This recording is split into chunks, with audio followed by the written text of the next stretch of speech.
Для тех, кто первый раз на нашем фестивале, рассказываю про нашу прекрасную традицию. Во время нашего гала-концерта будет гореть наш очаг дружбы наших участников. И те, кто будет у нас принимать участие в гала-концерте, обязательно после своего исполнения подходят к нашему очагу, кидают туда полено, знак нашей дружбы. И, конечно же, встречи надежды в следующем году.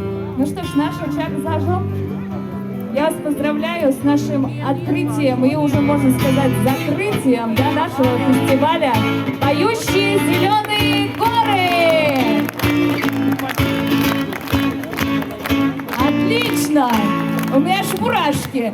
Ну что ж, дорогие друзья, мы с вами здесь 2 дня. Кто-то уже 3. Я вижу, у нас целый пляж там в палатках. И все с разных регионов. Я надеюсь, вам понравилось здесь у нас. Вам понравилось, Людиново?